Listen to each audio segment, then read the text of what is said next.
Okay, Assalamualaikum warahmatullahi wabarakatuh and very good morning to all.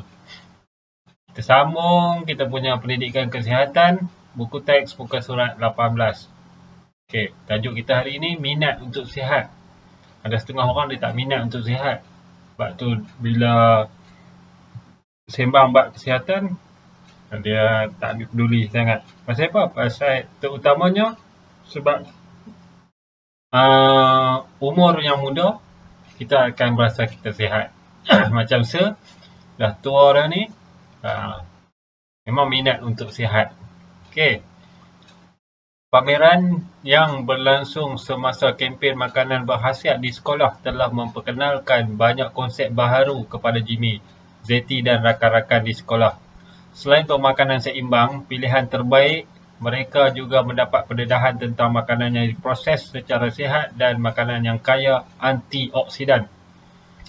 Satu sesi soal jawab telah diadakan untuk memberikan beberapa maklumat tentang pemakanan sihat. Jadi murid-murid ni, Zeti, Jimmy dan rakan-rakan ni, mereka pergi satu pameran kesihatan dan mereka buat soal jawab dengan cikgu-cikgu sini dan juga orang yang melaksanakan pameran ni lah. Jadi kat sini mereka diberi penerangan tentang piramid makanan Malaysia, generasi baharu makanan ringan, kurangkan makanan karbohidrat, lebihkan serat.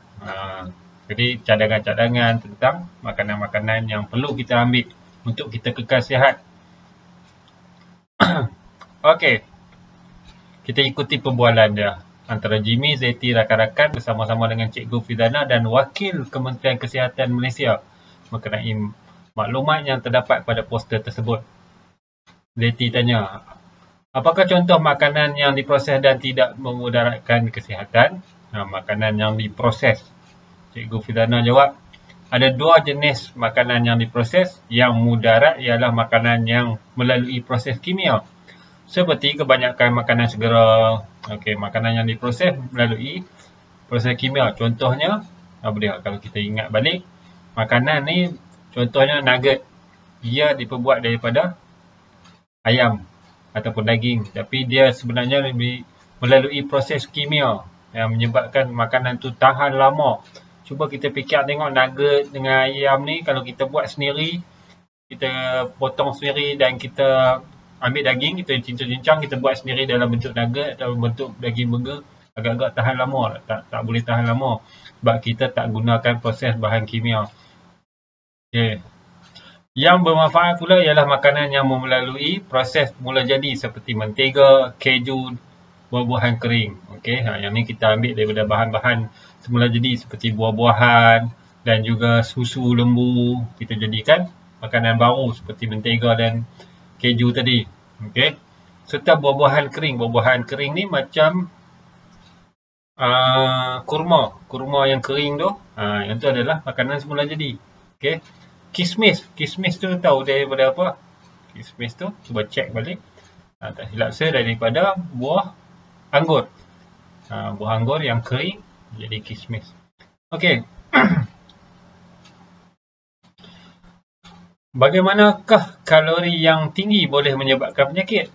Ni kalori. Kita pernah bersembang mengenai kalori sebelum ni. Kalori ni apa yang kita makan.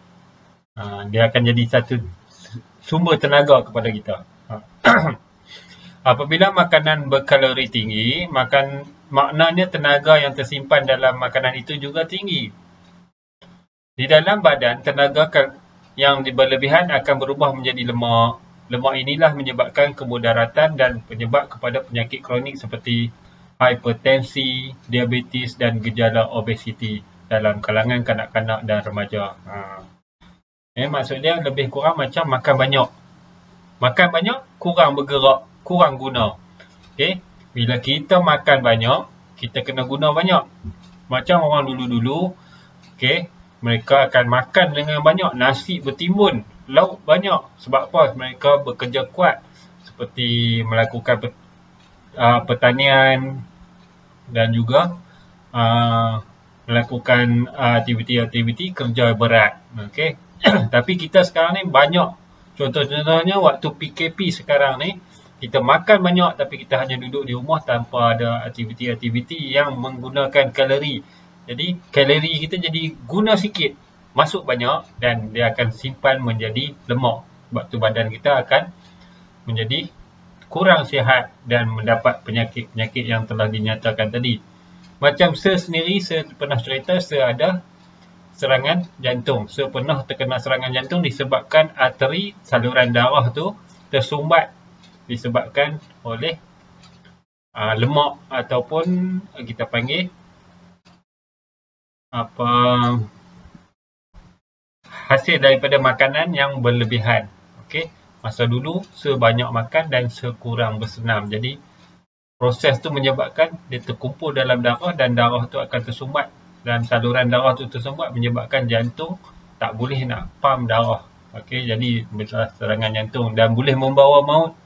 Saya bersyukur kerana diberi lagi umur yang panjang, dapat lagi berhikmat. Okey.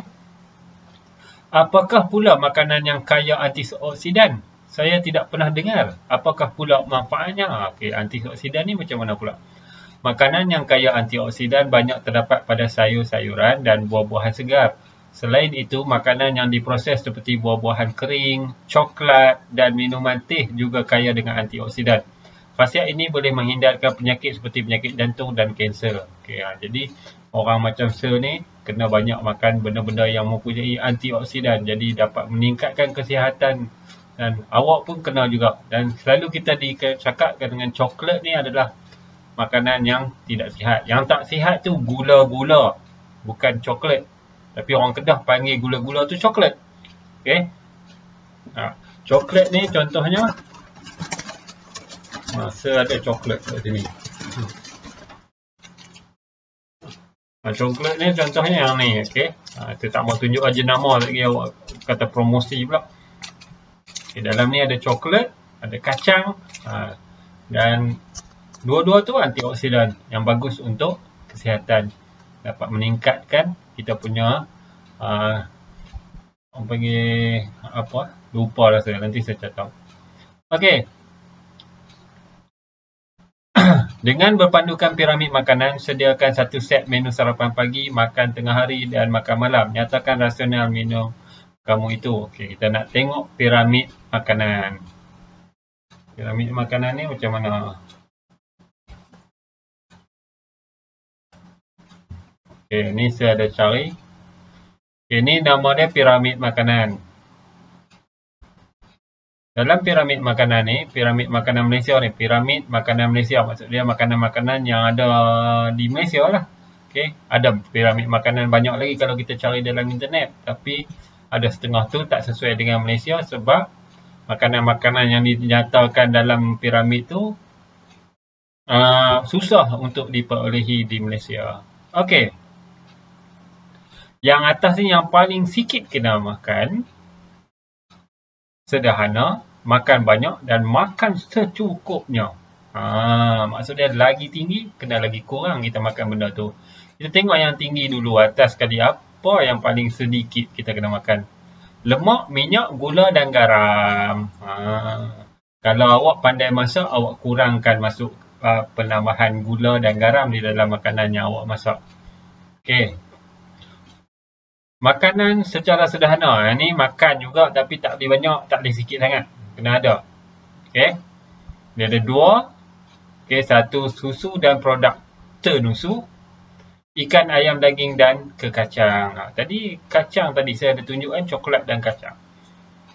Okey, 2 sajian ayam, daging, telur sehari. 1 sajian ikan sehari. Ikan kena ada juga, ayam kena ada juga. 1 sajian kekacang sehari. Kacang ni dalam bentuk sayur sebenarnya. Okey. Susu dan produk ternusu, 1 sajian. Produk ternusu yang kita tengok kat sini ada susu, roti, ada jam, jam tak ada. Kita panggil apa? Mentega. Ada susu bancuhan ni. Okey. Semua ada. Sayur-sayuran dan buah-buahan ni masuk dalam kategori yang ketiga, kena makan dengan banyak. Yang ni yang paling kita tak suka makan.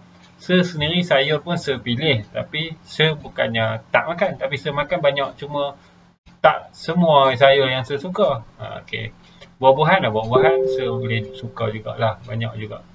Okey. Kita tengok 3 sajian sehari. Kalau sayur-sayuran maksudnya 3 kali, lebih kurang pagi, tengah hari, malam. Kena ada sayur. Buah-buahan 2 sajian sehari. Makan banyak. Okey, ini 2 kali ni mungkin tengah hari dan malam. Okey. Kita tengok dalam bawah sekali yang makan secukupnya. Makan secukupnya ni maksud dia bukan kena makan banyak sangat. Okey, kita kena makan sekadar yang kita perlukan. Yang ni yang memberi kalori tadi ni. Okey, bila kita makan tak cukup, kalori kita kurang, kita akan rasa tak larat, kita akan lesu, letih. Tapi kalau kalori banyak, kita tak guna pula, dia akan jadi lemak pula. Yang ni kalau kita makan banyak sangat, dia akan jadi bahaya kepada badan. Jadi kita makan secukupnya. Nasi, mi, roti, bijirin, produk bijirin dan ubi-ubian. Kita tak semestinya kita makan kenyang. Okay, kadang ada satu, saya pernah jumpa, saya pernah terbaca, dengan sebiji karipak yang kita beli, kuih karipak tu, membolehkan kita berjalan 4 km kalori. Maksudnya, bila kita makan karipak sebiji tu, kita kena berjalan 4 km baru kita gunakan kalori yang diberi oleh karipak tu. Cuba bayangkan kalau kita makan, kadang-kadang kita tengok karipak mak kita goreng banyak, kita makan 5-6 biji. Macam mana kita nak burn balik kalori tu? Banyak benda kita kena buat. Jadi kita kena kurangkan makanan. Bukan maksud kat sini kita tak makan langsung, tak. Kita kena makan secukupnya. Maksud dia kita gunakan yang diperlukan sahaja. Okey, tengok balik buku teks. Kita sambung. Ni, informasi. Kukuhkan amalan pemakanan yang sihat secara menyasarkan 2 hidangan buah-buahan dan 5 hidangan sayur-sayuran setiap hari. Dia buah kita kena makan 2 kali sehari, macam secadangan tadi, tengah hari dan malam. Okey, dan sayur-sayuran 5 hidangan, maksud dia 5 kali, pagi, tengah hari, petang, malam, tengah malam. Banyak. Memastikan hidangan merakumi 4 kumpulan piramid makanan. Kita kena tengok 4 kumpulan tadi, kita mana makan kena ada semua. Mengurangkan pengambilan makanan bergula, garam dan lemak. Mengurangkan, bukan kita stop tu. Okey, kalau tak ada gula, tak ada garam, tak ada lemak, nanti kita akan kosong kalori pula. Kita tak boleh juga. Okey, badan kita memerlukan benda tu. Okey, contohnya dulu ada satu saya ingat, bila tak makan malam, badan kita akan jadi sihat lah, sebab saya dapat kuruskan badan, jaga tak makan malam. Rupanya silap. Bila kita tak makan malam, badan kita ni dia sebenarnya dia akan fikir kita memerlukan kalori dan kolesterol. Jadi dia akan membina kolesterol. Bahaya balik pada kita. Melazimi minuman air kosong dan pada setiap masa. Okay. Air kosong kena ada selalu. Nanti bila sekolah buka, saya nak kalau boleh setiap orang bawa satu botol, letak atas meja, minum selalu. Saya pun sentiasa ada dalam bilik saya. Ni, sentiasa ada. Water kalau hijau pula, nasib baik dia tak green screen. Okay, memang dia ada semasa saya bagi penuh dalam ni, saya akan minum selalu. Okay. Asal minda. Okay, nak habis dah. Berdasarkan pengetahuan kamu, yang manakah air oren yang baik untuk diminum? Nyatakan pendapat kamu. Kalau kita tengok dua ni, yang mana? Senang terang-terang lah kita boleh nyatakan yang sebelah sini adalah lebih baik untuk diminum. Pasal apa? Okey. Kalau pendapat oren yang botol ni adalah oren yang diproses menggunakan bahan-bahan kimia dan bahan-bahan campuran. Contohnya bahan-bahan yang digunakan nak bagi cantik, dia gunakan pewarna yang berwarna oren, padahal bukan yang dibuat daripada oren. Okay, kemudian dia menggunakan bahan-bahan kimia untuk menjadikan rasanya seperti oren.